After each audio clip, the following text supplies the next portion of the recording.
All right, guys, on the heels of having Brother Rashid earlier in this week, I have another fantastic guest from the region, from Egypt, actually, Cynthia Farahat. I'll tell you a bit about her biography, but first let me say hello here. How are you, Cynthia? Hello, Godfather, Mullah of Reason. I'm so excited to be talking to you. My husband and I love you. Oh, aren't you sweet? Thank you. I reciprocate the warm sentiments, even though I haven't had the pleasure of meeting your husband, but I've heard about him through you. Uh, So I'm going to first introduce you with some of the key features from your biography, and then I will speak to you a bit in Arabic because our viewers really enjoy when I have an Arabic speaker and we at least show them how beautiful the language can be. So first, let me tell them who you are. So you are an Egyptian Copt. There's a small minority of, I think, about 10% of Coptic Christians in Egypt that remain. You founded the Liberal Egyptian Party, which was the first classical liberal secular party, from what I read in your biography, in modern Egypt. You are a columnist in the Egyptian daily newspaper Al Makal. You're a fellow at the Middle East Forum. You've spoken and reached out to many members of Congress to try to warn them about the dangers of the Muslim Brotherhood and some of their offshoots and why we should designate them as terrorist organizations. So we'll certainly talk about that in our chat. You're currently writing a book about the Muslim Brotherhood in English. You've co-authored several books in Arabic, among them Desecration of a Heavenly Religion, which was banned by none other than the great Al-Azhar University in 2008. You've been barred from entry, Wow. Bibaladi, in my own country of Lebanon. You are not welcome there. Maybe you'll tell us about that. You've received innumerable death threats from the dispensers of love, peace, and tolerance. And in 2011, you had to leave Egypt because there were a lot of threats on your life and some on your family members, and you gained political asylum in the United States. Is that an accurate description of your bio? Yes, sir. All right. Now let's break it down with some Arabic, and then we'll start with our actual conversation. So, أكيد أنت بتعرفي إنه ما إلك حق تحكي معي لأن أنا رجال مني من عيلتك، بل عنا لازم نحلل هالمشكل. أول Yeah. شيء فيك تلبسي النكاب، وما عم تحترمي حالك وما عم تحترميني لأن عم بتفرجي جسمك وعم بتفرجي وجهك. أول شيء لازم تلبسي النكاب. ثاني شيء لازم تاخدي أذن من جوزك إنه تقدري Oh, تحكي معي. ثالث شيء، بركي هيدا حل منيح، إذا بترضعيني انا بصير ابنك وانت بتصيري امي، لكن بنصير بذات العيله وفينا نتحاكى. فيك ترجمي هالافكار للناس بالانجليزي؟ huh. Well, Professor Gad Saad has said that because I'm a woman, I should cover my face with a niqab because, of course, my whole face even is a private part. And that I should take the permission of my husband before talking to him. And the third option, which is pretty inappropriate, is according to Sunni theology, to be able to speak to a stranger, a woman needs to breastfeed him so then he would be her son. And that way they can have a conversation. There you Well, go. started a political conversation with talking about breastfeeding, so that's a first. But I'm sure my husband will not be okay with any of it. So, I figured so. This is not according to Professor Gad Saad. This is according to Islamic jurisprudence. I was right. simply accurately providing those expectations. But Yeah, thank you these for are, the. Go ahead. these are the legitimate options There, in Sunni jurisprudence. there you So, go. So let's start, I guess, with your personal history growing up. By the way, before I get you to speak, sorry if I'm speaking too much for now. Uh, I have quite a bit of links to Egypt. My brother-in-law, his family is Egyptian. They're Egyptian Jews from Alexandria who then left to Lebanon. The family name is Helwani. So some of the folks who are watching this show might know my very famous nephew Ariel Helwani, who is a broadcaster for the MMA. So we actually have Egyptian Jews in our family. But if only we knew what happened to the Egyptian Jews. It's a mystery. They all disappeared. So tell us about your growing up in Egypt as a religious minority and, your personal history. So my family were cultured, upper middle class kind of family, studied hard, worked hard, and upbringing was it was tough because when we went to school, that's where the problems were. They called us the blue bone because Coptic Christians used to be after the Arab Islamic invasion, Coptic Christians were forced to wear iron metal crosses, and it would often bruise their necks, so they were referred to as blue bone. They call us infidels, and you can't be an Egyptian, you should be an American because you're not Muslim, and things like that. And but I had friends who were not like this as well. So I had Muslim friends who were not anything like that. But that was the general thing. The thing that really affected me the most was I was always an artist. I've been an artist since I was 4 years old. And I always wanted to study art and assumed I was going to study art, and the real art, not that vapid modern stuff, like the real romantic classical art. So I applied for the university, and this is something very sinister about Islamic socialist regimes, that the government decides what you study in college so that they break you, and they pick the thing that exact opposite of what you're good at. It's quite sinister. And this is a recipe. This is literally how to become a third world country. You're good at something, we're going to put you in the exact opposite to teach you how things work in our place. So they decided that I won't study art. I went as far as reproducing a drawing by Leonardo da Vinci to show them how worthy I am.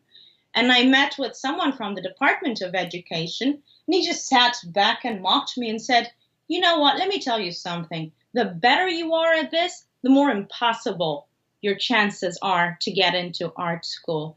The harder you want it, the more impossible. You are never going to study art. And they sent me to study law in a public university. Of course, I was devastated, and I decided that I won't go to public university because the first day I entered, I was sexually harassed. With my mother. Is that because you're not wearing the appropriate attire, and therefore we know that you must not be Muslim because, let's say, your hair is uncovered and so on? Yes. Okay. So I ended up studying journalism, but I made a decision. I was 18 and I made a decision. I'm going to study these guys to know why they're behaving this way. So I started studying Islamic jurisprudence, and I studied everything the blind sheikh studied to become the blind sheikh. So if I was a Muslim, I would be a jurist right now. So it took 12 years, but I went through the whole thing. And during this process, of course, 9/11 happened. And then I felt morally responsible to stop these ideas from flying into American buildings. So I collaborated with a group of friends of mine and Egyptian intellectuals, Egyptologists, university professors, scientists. It was people from LGBT community. It was the most diverse group of people in Egypt. And then we founded the first secular pro-peace and normalization with Israel political party in the history of modern Egypt. And of course, the government wasn't excited about that. And the Muslim Brotherhood hated us. What year is this, roughly? That was 2003. Okay. And then the political party maintained until 2008, until I'll later tell you why we had to close it. But excuse me. But this is how it all started. And in 2006, this is so much fun. The government said, here's what we are. Someone from Egyptian intelligence called me up and said, what do you want? Do you want to get a degree in art? We're going to give you the degree. They're so dumb, you know? They don't know that I want to study it. I don't want to hang a degree on my wall. So I said, no, what are you talking about? And I said, so do you want to study? What do you want? We'll give it to you, but just stop what you're doing. I told him, so here's what's going to happen. I'm not stopping because this story exposes how much you suck, and I'm going to enjoy saying it more than studying art. Wow. So, no. And so I continued my political work. Of course, the attempts of bribery continued, and they continued until I arrived to the United States. Wow. Because the threats didn't work. They said, what do you want? You want a TV show? You want to be rich and famous? We're going to make you rich and famous. Just stop this. Because they couldn't understand why I was doing what I was doing. And there was only 2 women in the whole group of founders of the party. It was me and another woman who's married to one of the gentlemen. And they couldn't understand why someone like me would be doing something like that. I was either crazy or super powerful. So I was powerful.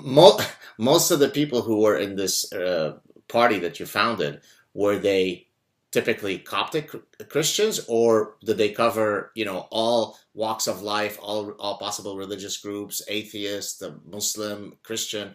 What was sort of the demographic breakdown of the people who were excited to join this new movement? Actually, the minority were Christian. Okay. The smallest minority. The vast majority were Muslim, and also we had a substantial amount of atheists. We had Baha'is do not believe in political work, but they supported us. We had everything. We had everything, literally. We had women as members. We had scientists, factory workers. It was quite popular, and they risked so much to be able to be members of our party, because a lot of them got suspended from their jobs because of that affiliation, and got death threats and had rough times in their neighborhoods. So it was they were a great bunch of human beings. I absolutely loved it. And of course, groups like the Muslim Brotherhood and Mubarak's regime, they were threatened by us the most because we were a different option. Mubarak's regime and Arab regimes always like to display the options that it's either us or the Muslim Brotherhood or Islamic State. They never liked the third option, which is the classic liberals, the very solid people who stand for values of Western civilization. We were the greatest threats, and quite interestingly, the Muslim Brotherhood and Mubarak used to approach us, their regime and the Brotherhood used to approach us hand in hand.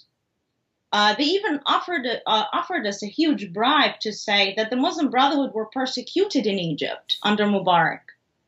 Isn't that interesting? Because I used to call them the Queen's loyal opposition. They were the Kremlin-style formal opposition of the government. So this is how things worked. And of course, someone, unfortunately, who was going to be the president of our party accepted the bribe. It was quite tempting.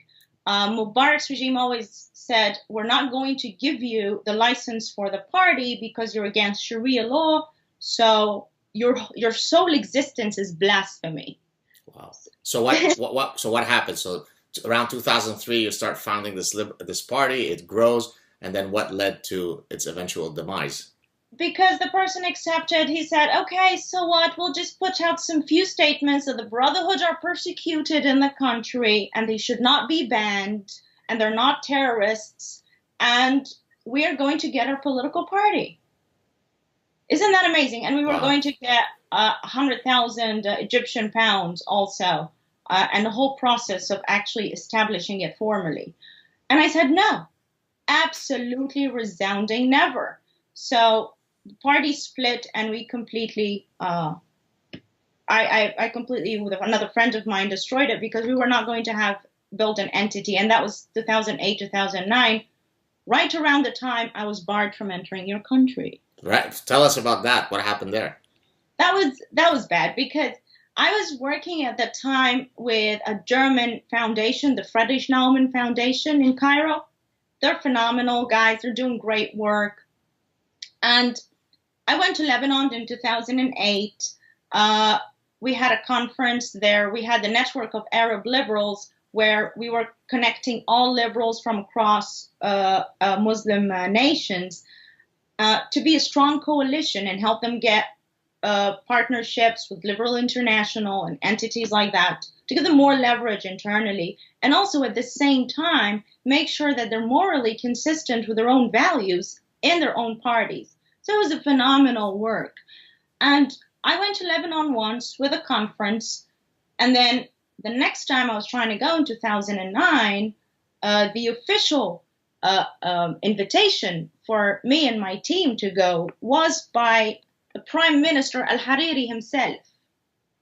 And then Al-Amn Al-Am, which is, as you know, the intelligence, said everyone can go except Cynthia Farahat. She is officially barred from entering the country. Because what? You're subversive, you're a danger to public morale. There's no excuse, it's just a decision and that's it? Yeah. There was a liberal party in Lebanon who said, we're going to sue them. And I said, I had too much on my plate. And I said, no, I'm not interested in going to court with Hezbollah affiliates and Lebanese intelligence. I had enough trouble. You know, Egyptian intelligence used to wake me up at 2 a.m. with things like creeps telling me things like, I want your head in my freezer and stuff like that. So I had a lot on my hands, and I just didn't pursue it. And they never gave us a formal, they just say there's a مذكرة تقصي عنها. So it means that we are investigating her. Right. But of course, they have nothing to investigate. That Islamic supremacy and Islamic theocracy is evil. That's my crime. So that's the Lebanon story.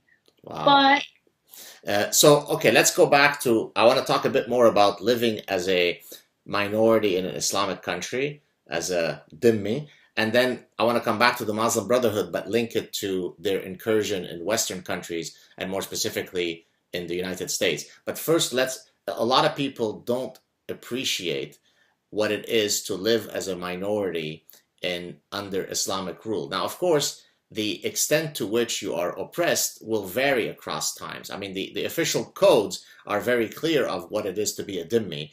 And now in some countries, you know, they will humiliate you very openly. They will, you know, impose the jizya and so on. And others, like let's say when I was growing up in Lebanon, you didn't have all that stuff, but of course you had to know your place, right? You had to appreciate the difficulty of you being Jewish in a Lebanese society. So, you know, don't shove your Judaism in our face. Know your place, Jew, right? So there are different ways by which you could impose a person's sort of second, third, fourth class citizenhood on them.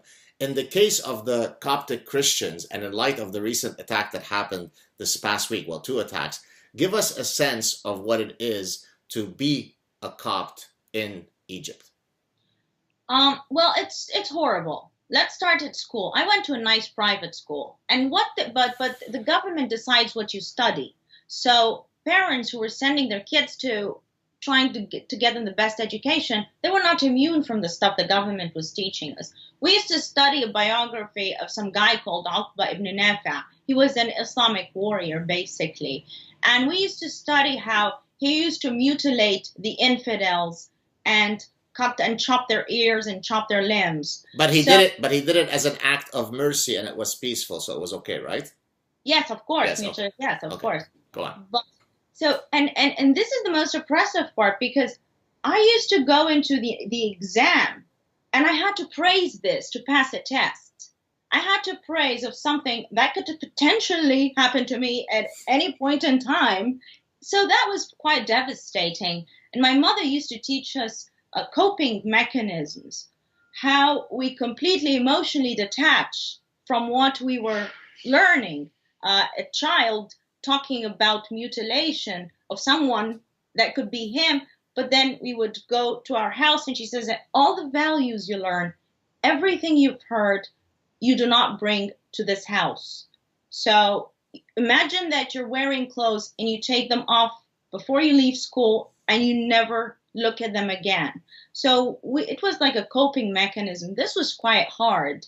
And the second thing that was quite frightening is the fact that I knew that as a Copt, someone can come and kill me or rape me, and guess what? Nothing would happen to them. Because لا يؤخذ دم مؤمن بدم كافر. You cannot take the blood of a believer for the blood of the disbeliever. You can't, if you're a Muslim and you chop my head off, it's fine because I'm infidel filth, according to this theology. So that was quite scary to know that you are literally living under the mercy of the humanity of others. They can get more religious anytime, and then you're dispensable. So to live with that knowledge, that it takes a lot from your security as a human being. Go ahead. Continue. Finish your point. And that's besides, of course, the constant abuse in the streets. As a woman, and as a woman who does not wear a hijab, I was constantly attacked. That's why I never walked in the streets. People would call me names, because I'm also a sculptor. That was a big problem. They used to call me an idol worshiper in our neighborhood. And the kids would point, the idol worshiper, it was quite scary. Wow. And you know what happens to idol worshipers? They are the worst kind of infidels, So it was tough. It was hard. People don't appreciate that. And I've actually heard this comment often. Actually, I was interacting with a guy on Twitter recently, just some random fan. And he made an argument that many of sort of these ostrich guys make. Well, if Islam is so mean to non-Muslims, how do you explain the fact that there are still, Christians living in Egypt, right? I mean, as if that is a manifestation of the love and mercy, right? Look, we haven't killed every single person who's not like us. Ergo, this demonstrates that we're good. Of course, what he fails to incorporate into the thinking is that when Islam comes into a society, sometimes it Islamizes everything very quickly. At other times, it takes many, many centuries before you go from a society that was 100% non-Muslim to becoming a society that's 100% Muslim. So in the case of Egypt, it has taken many, many centuries. But if we had a magic time machine right now and we could press that time machine to 800 years from now, I bet the current 10% will be a number that's lower than 10%, right? So the speed at which we eradicate other cultures might be different depending on the context, but the general trend is always the same, correct? Correct. And actually, Egyptian Christians are about 15 to 18% of the population, but the government lies about the number. And that's coming. And the person who told me this was someone who works at Mubarak's regime. Okay. He said it's almost double what the usual numbers are. Okay. Yes. He said it's always cut in half. And that's the most conservative number, by the way, the 15 to 18%. So the thing is, with the reason why they kept few Christians alive and few Jews alive, it was completely pragmatic, because the jizya taxes were huge. And that was one of the main reasons why there was always an interest in keeping Christians alive. And then at later times, and that was, and someone from Mubarak's regime also told me this. And I told him, okay, so we know that you hate Christians. You're constantly opening your TV station saying that they should be killed, the women should be raped, they should be decapitated and mutilated. Why are you keeping them alive? You can put them in concentration camps. You certainly have the same technology.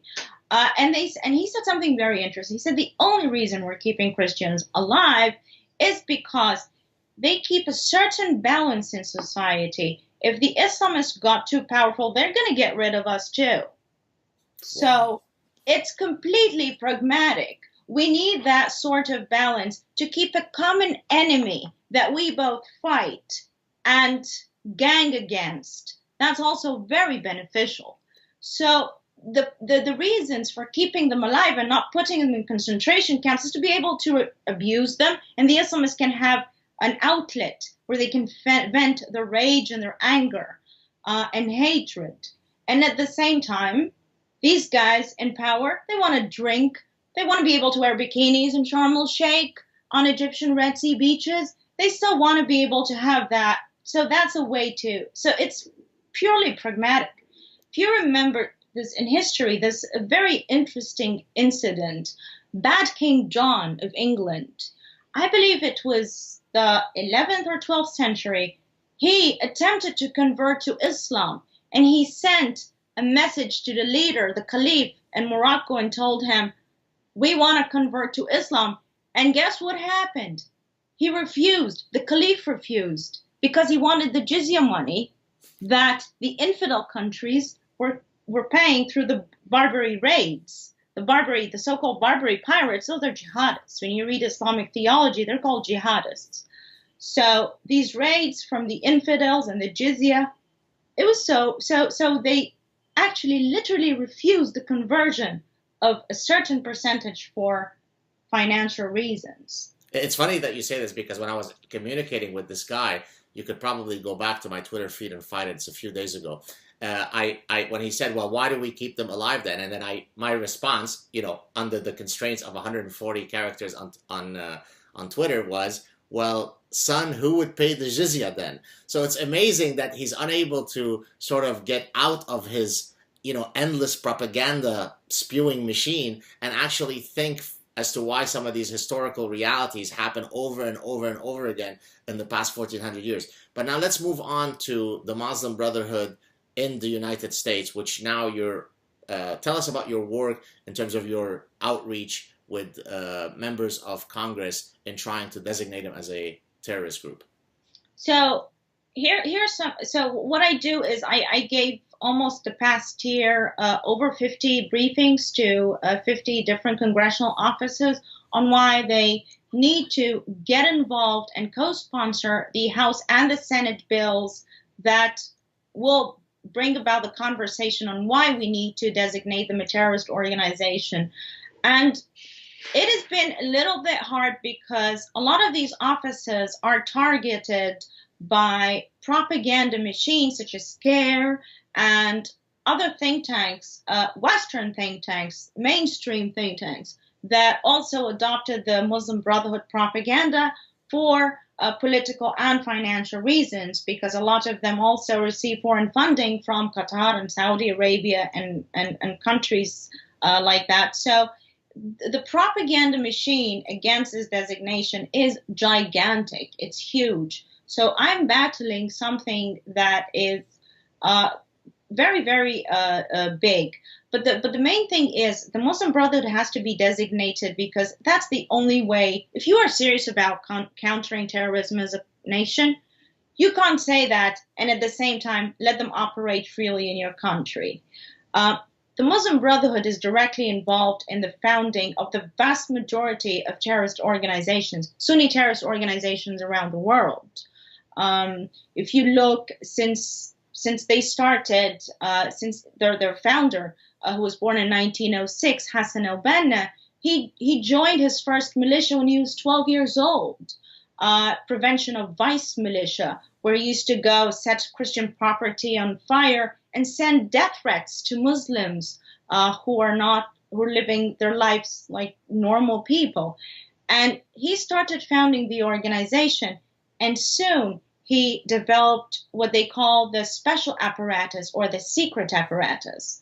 And it's basically a military wing of the Muslim Brotherhood. They were involved in many assassinations. In 1948, they killed Nokrashi Pasha, the prime minister. They killed Khazandar, the judge who wanted to designate them a terrorist organization and ban them from operating. They were responsible in numerous bombings of Jewish homes and businesses, cinemas, you name it. They caused a lot of destruction. Over 200 establishments were bombed by the Muslim Brotherhood secret apparatus. And then Banna died in 1948. The government assassinated him as a retaliation. Excuse me. And then they continued forming the secret apparatus continued operating. After Banna's death and al-Hudaybi took charge of the Brotherhood, he did something very sinister. He said, we're dismantling the secret apparatus, and he lied. And this is something they continue to do till today, lying about the existence of the secret apparatus. Luckily, a lot of them like to brag, and we know that it exists. So they said that they disbanded it, and then they formed Al-Jamaa al-Islamiyya and excommunication and immigration, two terrorist groups. They were the first two terrorist groups that founded by the Brotherhood that worked under different banners. And that's a very important point, because that's a stratagem that they still use till today. Right. So there's a lot of, so for example, if you look at the Muslim Brotherhood, isn't, for example, the MSA, the Muslim Student Association, doesn't it fall under the Muslim Brotherhood rubric? Yes. Right. So then that's a very powerful tool. You set up a very active presence at every single university, where you could then engage in, ideological trench warfare to subvert the system from within. So if, let's say, you and others who are trying to get the US government to designate the Muslim Brotherhood as a terrorist organization, if you were successful in doing that, would that designation trickle down to all the affiliates? So for example, would the MSA in its various chapters also be banned? Or is there some supra thing called the Muslim Brotherhood, but the other parts of the tree would remain intact? How would that work? That would affect all, and that's the whole point of the designation, because the problem with their affiliates, and that's according to the Muslim Brotherhood's own doctrine, I'm not making this up, that the infiltration is one of the most successful tools. And they have bragged about the infiltration of different American intelligence agencies. And that's in my book also. And you can, they talk about this. MSA and different chapters of the Brotherhood would definitely be affected. So if that group wants to continue to exist, or that student union or that organization, they would have to sever their ties and their funding to the Muslim Brotherhood. And the beauty about this is it gives the regular Muslims who do not want to live under Islamic theocracy the opportunity to start engaging in civil society like the rest, like Christians and Jews and atheists do. And it will help them better integrate, because recent Gallup poll pegged the support for an organization like CARE at less than 12%. Within American Muslims. Yeah, less than 12%. So, and here's something very interesting. A lot of the leaders in the Muslim community in the United States communicate with me and tell me things like, CARE is threatening us. CARE is beating up Muslim kids because they say bad things about the Brotherhood. So they're terrorized. They get death threats in America. That's one of the main reasons why Muslims who do not want to live under Sharia law are silent, because they're terrorized. Right. And by not designating them, the United States government is engaging in the marginalization and the abuse of these Muslims. Someone in New York told me that they called the police every other day when there was problems with Morsi regime in Egypt in 2012. They used to beat them up all the time inside mosques. Wow. And it's pretty tough. So that's what you want. So I'm sorry, go ahead. Finish. The ties to be severed. This will give the opportunity to normal people to be involved in civil society, and the people you want to see involved. So do you feel, I think I can guess what your answer is going to be, but do you feel that with the new administration, you're well on your way to achieving that objective? They're much more open to that possibility of designating them as a terrorist group? What's your general feel from the landscape? Yes and no, because there are some of the president's advisors are pretty sympathetic to the designation because they understand what this group is doing, and there's other group that wants to uphold the status quo. Why? What's the reason for that group? So they say things like, the Muslim Brotherhood's in power in Turkey, for example. Erdogan is a Muslim Brotherhood operative. How this will make our relationships with them so bad. But at the same time, I tell them, Hamas is designated as a terrorist organization, and you're still sending them billions of dollars. Right. That really didn't stop your communication in the so-called peace process with Hamas or funding them. So all the arguments against it are pretty weak. I believe it's more maybe with the status quo, the same way it is, the same way it is now. This is how they have a role. They don't like the more aggressive, more. So I don't understand the motivations, but the arguments are pretty lame. If we go back to the former administration, I mean, they're gone now, so maybe we don't need to spend too much time on them. But how do you explain, and here I'm going to borrow a term from Douglas Murray, who's been a guest on my show, a British political commentator who's a wonderful guy. I'm sure you know him. I love his term, Islamophilia, right? Love for Islam, right? The opposite of Islamophobia, a term that means nothing. So how do you explain Barack Obama's, I mean, just extraordinary Islamophilia, right? I mean, so if you remember, well, you do remember, his first speech was in Cairo,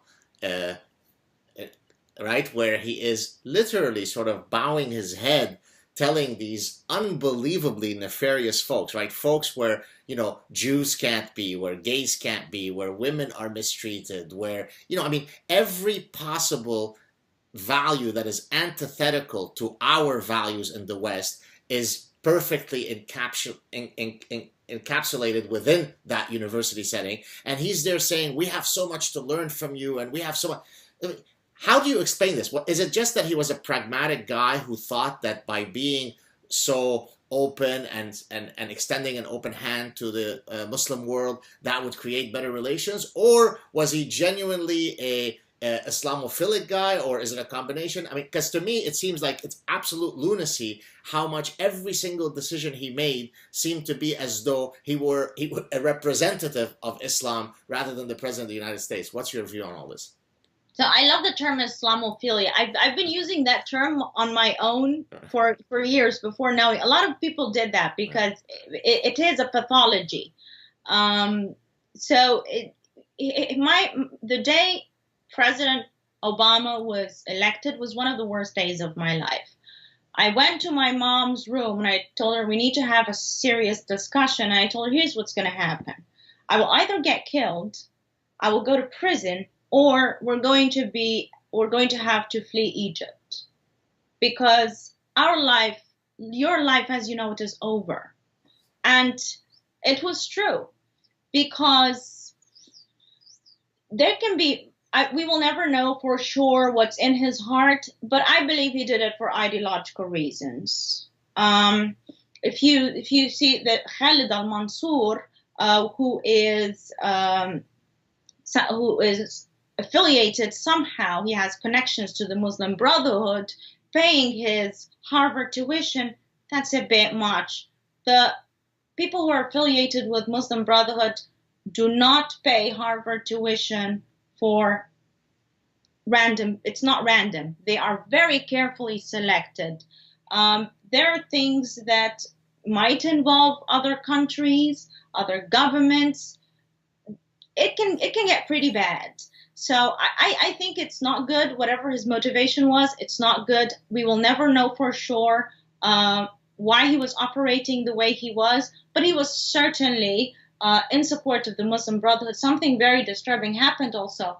An affiliate with Mubarak's regime, he was one of his ministers came out on TV and said, after Obama's election, he said, we are in the White House. Nice. This is our boy. This is so offensive and disgusting, by the way, because these guys are so racist. So the way they talk about Obama, it adds insult to injury. It adds so much. It adds insult to injury that he's black, because if you're black, you should not do that. They are horrible. They say horrible things about you. They're racist and they're nasty. So I knew very early on that things were going to be very bad, but I didn't imagine that they would be as bad as they were. What amazes me is that obviously as a professor, I navigate within the ecosystem of academia. And of course, nearly to the last one, every single one of my academic colleagues and friends were absolutely, I mean, enamored. They go into an orgiastic orgasm the minute that Obama comes on TV, the minute you hear his voice. And it doesn't matter how much evidence you offer them. I mean, not to argue that he is a Muslim Brotherhood operative, but you might say, you know, hey, do you think that if he goes to Cairo and gives that speech, does that make sense to you? Does that pass your moral compass? And there was nothing that I could ever say to them that would allow them to even pause for a second to revisit the possibility that some of the things that he did might not have been typical of a US president. They were fully enthralled by the idea that this guy was in the White House. How do you explain this? Is it just their parasitized progressive mind seeing a black man in the White House and therefore I should support him because this demonstrates how open I am? Is that the bottom line? I mean, what could explain their blindness to some of the positions that he took? Regressives in the West have been behaving more like cult members. Um, they react. They're so brainwashed that they move it. It's like tribal. It's a very tribal, primitive mentality. So I don't think it's healthy. It's not coming from a healthy place. You can't conquer them with reason. Right. That's what my favorite philosopher Ayn Rand says, because that's the philosophy that describes me the most, objectivism. And if someone who doesn't rely on reason, you can't conquer them with it. And they are brainwashed zombies, and they're like cult members. And you can't have a discussion with them. So I just smile and say, oh, right. And then I move on. It needs therapy, or, you know, whatever it is, the process that you do to deal with someone who is just in a cult. Right. That's what they need to undergo. It Right. needs serious therapy. And you don't have to argue that he was affiliated with the Brotherhood. We will never know. I'm never going to know. But I take actions speak louder than words. Right. Why are you working to their advantage? Right. Let's just ask this question. But I gave up on the regressive left a long time ago. I've been seriously abused in this country since I came here by leftists more than Islamists. Oh, you're frozen. Are you there? Oh, you froze for a second. We'll have to fix it. What did you say? Oh. Can you just repeat the last sentence that you might have said? Yeah, the progressive left in this country has been abusing me, sending hate mail and stuff like that since I came, more than Islamists. Now, why? And of course, what is it? You must be a white Christian male who's an alt-right member who doesn't speak proper Arabic, right? I mean, one of the reasons why I love to bring guests such as yourself, I mean, other than, of course, that you are, you know, worthy to hear what your story is precisely because, in my view, it reduces the opportunity for these schmucks to be able to use this thing. Well, you know, she doesn't speak proper Arabic. Well, you know, she's never lived. Well, you know, you're from Egypt. You've lived under Islamic supremacy. You speak perfect Arabic. You've been part of the political. But yet I'm sure they still find a way to denigrate and to delegitimize you, right? What's the strategy they use with you? You are I think the term that they use with Majid Nawaz, you're a porch monkey. Is that the term, or something to that effect, like an Uncle Tom? Yeah, that I'm an Uncle Tom, and ironically, two of my best friends are Muslim, an actual Muslim, not atheist, former Muslim, actual believers of Islam. I have friends here that come and have dinner at my house in the U.S. that wear hijab. They don't have friends that wear hijab. I'm more ingrained, and I write for a Muslim newspaper owned by Muslims. My audience, that my readers are Muslim. And guess what? I only get positive feedback for everything I'm saying. I've only been threatened once since I came to America by affiliates of the Muslim Brotherhood. The left calls me Islamophobic, racist, and stuff like that. And I'm the same race as the guys that I'm criticizing. But, excuse me, it's quite extraordinary. So they call me stuff like that. I just ignore them. I treat them as mentally ill people that are helpless, because that's what the regressives prey on. They prey on people that are morally weak and mentally ill. I just pity them. And Islamophobia, that's also an interesting term. Yes, I'm scared of beheadings. I'm sorry about that. I don't know if you're aware, but the Canadian government just passed a motion called M103, which places they add religious discrimination as sort of a secondary part, but the main part of the motion is, of course, fighting against Islamophobia in Canada.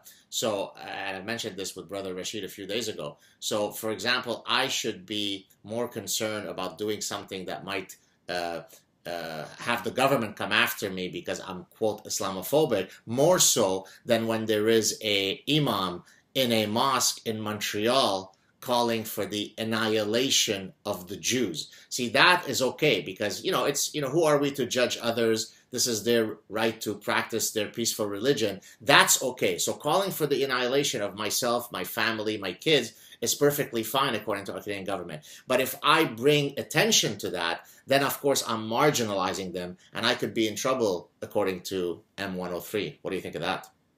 This is one of the worst things that ever happened in the history of Canada. It is so horrible and disgusting. And I thought about this a lot.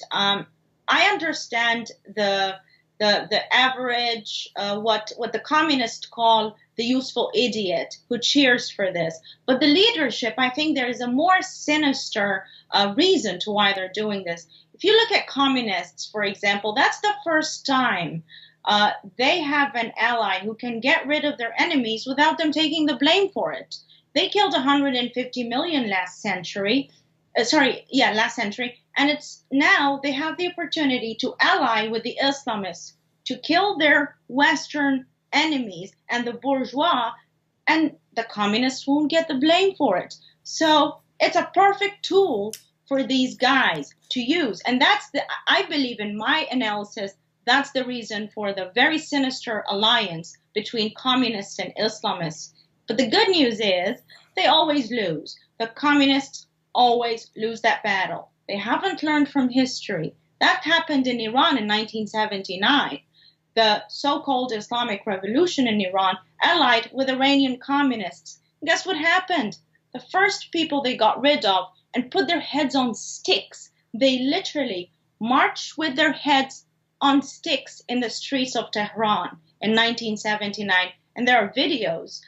There was a French channel that had a documentary about the Iranian Revolution, and they showed actual footage.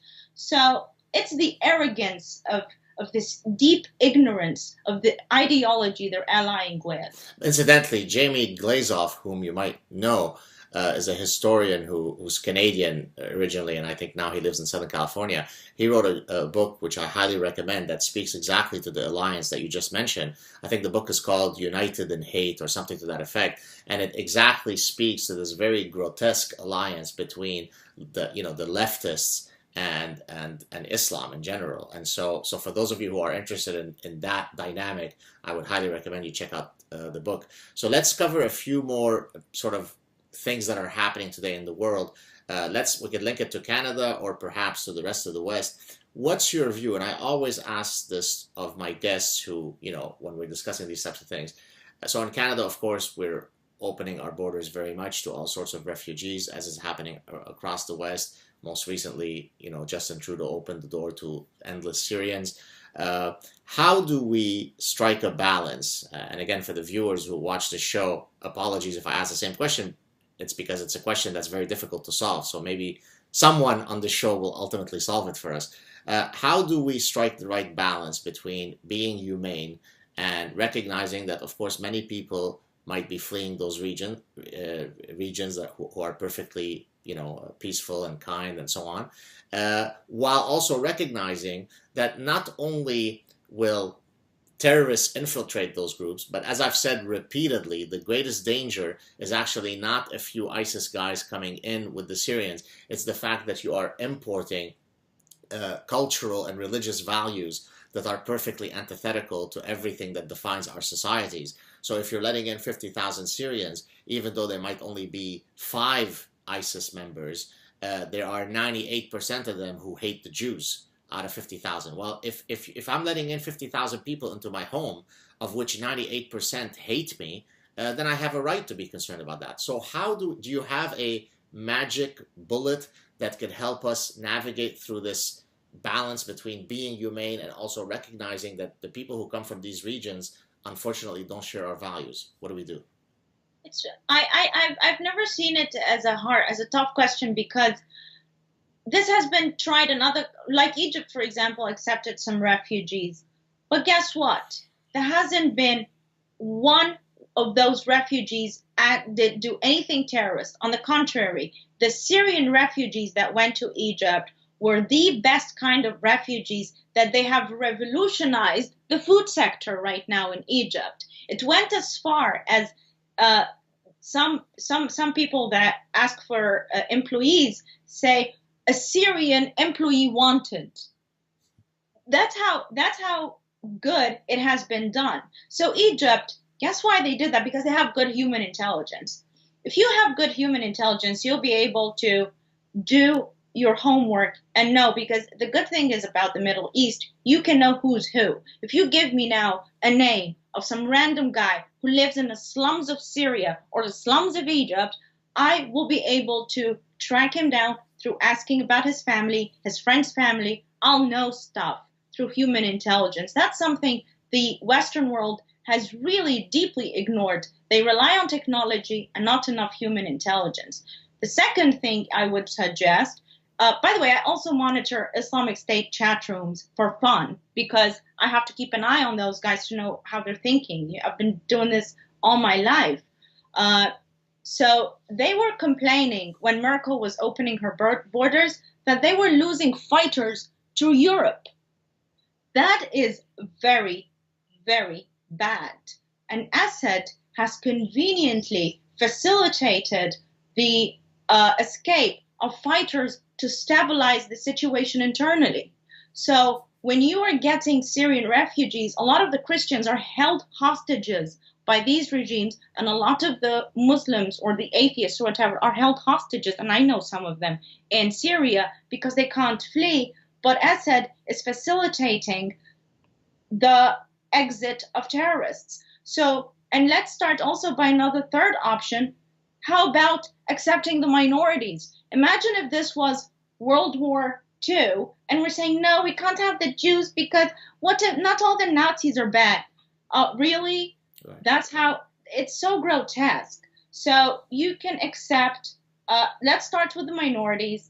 When you have that's your number one priority. And then you can take as much Muslims as you can handle, as long as you can do good human intelligence. Look at Kurdistan, for example. 30% of their population right now are immigrants. And I talked to a representative from the Kurdish government, and I asked her, I said, this is fascinating that 30% of your population right now are refugees. How come they didn't kill you all right now? Because if they were doing it the way the West is doing it, they would vanish from the face of the earth. And she said, we have good human intelligence. She said it's super challenging, but we rely on human intelligence. But let me challenge that human intelligence point for a second. So even if I had, so let's call it what you're calling human intelligence, let's put it under the rubric of what Trump calls extreme vetting, right? So let's suppose I had the most extreme possible form of vetting that would allow me to unequivocally determine that person X coming from that region is completely clean in every possible way that is available to me from any process of human intelligence or extreme vetting. There's always the potential that when that person still holds on to the possibility of believing in a set of doctrines called Islam, that tomorrow that person could be, quote, radicalized. In other words, you could never know what is truly in the heart and mind of someone, nor what will happen when that person decides to take his or her faith seriously, right? In other words, there is no way, for example, to read the doctrines of Islam and come away saying, geez, let me go and do nothing but massage and hug Jews. Let me go and do nothing but respect and tolerate homosexuals, right? I could be a good Muslim by the sheer fact that the random genetic combination of, the random combination of my genes have made me a good person, right? Because there are good Muslims like there are bad Muslims. There are good Jews like there are bad Jews. But if I decide at any given point to take my faith very seriously, knowing that my faith doesn't only have the spiritual elements, which yes are very nice and peaceful, but also has all the other stuff that's not very nice, then there's always the opportunity and the potential for me to turn into a bad guy. So all the human intelligence in the world is not going to resolve that problem, which is there is a set of codes in a blueprint called Islamic doctrines that, when interpreted in a very reasonable way, in a very plausible way, can lead to problems. So how do we resolve that? That's a great question, by the way. Thank you. That's a very important question, because and not a lot of people dare ask or get into this. So I really appreciate it. So here's what I would suggest for it. I don't believe that I should sacrifice myself as a Western nation on the altar of altruism to feel good about. I don't believe in that. Here's how I would solve it. The Sunni and Shia sects of Islam are violent sects of Islam. And there's absolutely no way around that. That's the absolute truth. Here's how, if I was the American government, I would go to Egypt, for example, and tell them, here's something that I'm going to stop immigration except for oppressed gays or oppressed Muslims or Christians or whatever, until you stop teaching your citizens that immigration, hijrah, is a form of jihad against me. When you stop forcing your children at school to recite that hijrah is a form of war, that we need to demographically subvert them and destroy the country from within, the fact that we're learning this in school, when you stop teaching your population this, when you start denouncing the Sunni theology, we can have a more open and friendly existence. That is not a popular view, but guess what would happen? That would instigate instant reform to move away from the Sunni doctrine and approach and adopt more very tolerant forms of Islam like Neo-Mu'tazila, which are radically on the rise right now, but people on the West are not looking at them. The Neo-Mu'tazila believe in separation of mosque and state. They believe, their slogan is "i'mal al-aql," which is use your mind. Your critical thinking is more important, the doctrine should be subjected to your critical thinking and not the other way around. They're allowed to criticize the most holy of texts. So how about stop putting them in prison in Egypt? And how about opening the discourse so people can get exposed to sects of Islam like the Quranians, Ahmad Subhi Mansour. These guys are super popular right now. Islam al-Bahiri, who was just in prison for blasphemy. Right now, there's a Muslim sheikh who's rotting in prison for blasphemy because he said this doctrine is violent. There's an imam out of Australia whom you might have seen. I think Imam Tawhidi or something like this, who just came out. He speaks. I think he's Australian, but originally I think from Iran. He's a Shia imam, and he came out and said, Islam has to reform or else it's going to eventually down the line die. So I appreciate that there are many such voices, but do you think that in terms of the actual canonical texts, you could come up with a broad brush that could somehow magically erase the endless amount of problematic passages, whether it be in the Quran, the Hadith, or the Sirah? I mean, how are you going to do that? I mean, I've often joked that the only way to do that is to magically come up with a new abrogation, right? Remember, you've got the Meccan period, and then you've got the Medinan period, and then, of course, the later passages abrogate the earlier passages, so the violent stuff supersedes the gentle stuff. Well, now you have to magically find a new revelation that abrogates all of the violent stuff, rendering it null and void. Because if you're going to sit there and dissect kil haraf, every single thing, we're going to be sitting rearranging, as I always say, the chairs on the Titanic as it's sinking. We don't have enough time to sit there and do this type of reformation. So what would be your reaction to someone like me who is very pessimistic about the possibility of a canonical reform of Islam? You can never reform Sunni text. That's out of the question. That's crazy. Because what? They say, how do you cook an infidel? How do you eat an infidel? Is it legitimate to cook him? or you just eat him steak tartare because you should be a little bit more sensitive. This is the dialogue. And the moderates would say, no, you should eat it. You should eat the infidel raw because you should be a little sensitive about it. That's the moderate voice within the Sunni theology. So of course you can't reform Sunni theology. What the Neo-Mu'tazila and the other sects, and that is very tricky because a lot of people that speak about reformation are just want to uphold the status quo, but they're saying words to the Westerners that feel good. I know the Grand Mufti of that genre of Reformation. I won't mention his name, but you can guess. Oh yeah, I know who you're talking about. The Grand Mufti. You should be very, very, very suspicious when someone speaks like that because they want to uphold the status quo and continue this delusion. But what the sects I'm talking about, they actually did exactly what you said. There's no hadith, there's no seerah.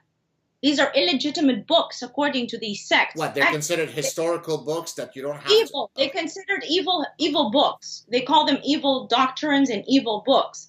And they do have a form of abrogation. I would recommend, Ahmad Sobhi Mansour is, I don't know if he speaks English, but he's a great guy. He's the leader of the Quranians. They don't believe in these sects and they consider them evil texts, and Muslims should actually destroy them. So they have a form of abrogation where they say anything that has violence in it or involves in your personal life, like, for example, marriage, that you should take whatever number of wives or any of this, that's all abrogated. That's historic text. That's historic text that was written to deal with the aggressive Arabs of the time. Right now, we take the things that were written in Mecca, so they actually reverse it. They reverse the whole. And are there any jurists that would be of the Al-Azhar, types that are starting to be persuaded by this effort, or all they're trying to do is put those guys in prison and behead them? Or and they're in prison right now. Okay. They call him the Sheikh al-Sawra, the Sheikh of the Revolution. He's the most popular among young people, and he mocks this text, and he says everything that just deals with war or your personal issues, it's not religion anymore. This is history, and we should treat it as historic text for its own time, and we no longer use it. They put him in prison. So that's where politics needs to be. You need to start saying, stop abusing these people. And guess what? These governments would reform because all of them think that they might be asylees themselves. They might suddenly, these people that work in these regimes, suddenly feel that they need to flee their countries because they're so unstable and they did horrifying crimes and they would want to go away. So you would force the reform when it starts to apply to them. Very interesting. Now, the gentleman that you mentioned, the Mansour gentleman, he's a guy who's alive? Yeah, he's in D.C. Okay, so maybe I'll need to. Maybe you'll help me bring him on the show, and he can explain to us how that reform process is going. Yeah. And you have Islam al-Bahiri right now. He was in prison, and he was released from prison by presidential pardon. It's the first time it happens for someone who was imprisoned under blasphemy. Islam al-Bahiri is a scholar, and he had a great show on TV where he was daily discussing the evil within the Sirah and the Hadith and saying how we desperately need a reformation. And his version of Islam is a religion that is very similar to the religions that we have all around the world right now. Very non-theocratic. When you take the theocracy out of Islam and out of any religion, it just makes it it's the difference between an inquisitor and a regular Christian. So I believe the reformation is possible, but not within Sunni or Shia sects. So generally speaking, you're optimistic? Can we? Yeah. Okay, very good. Cynthia, ما بنشبع منك. Thank you. But we have ما بنشبع منك is a very it's very hard to translate into English, but it's a very polite way when you're ending a conversation to tell someone there is no way to have enough of you, to to be satiated of you. Arabic is a very beautiful, flowery language, and so that's an example of that. Before I let you go, are there any projects that you're working on other than the book that you're currently working on that you'd like to maybe tell us about that may not be public yet? Please take the opportunity. Go ahead. I would like your listeners within the United States to contact their lawmakers and urge them to support the Muslim Brotherhood Terror Designation Act. That's what I would urge every single American to do right now. Is there a particular petition that can be used in sending that email? Is there an existing petition, or just send a independent set of emails saying, please designate the MB? Yeah. Okay, got it. Say that. Wonderful. Keep up your very courageous work. By the way, to all the social justice warriors who might be watching this show, it doesn't take courage to fight against the horrors of the mislabeling of your gender pronoun at Wellesley College. What takes courage is to be like Cynthia Farahat, to be a woman who is not wearing a veil, who is a Christian minority person in Egypt, who is taking on the government. That's what a true feminist is. Learn what a true feminist looks like. She's right here in front of me. Thank you so much, Cynthia. It's a real pleasure having you. Thank you, Professor. I look forward to talking with you again. Stay on the line. Cheers.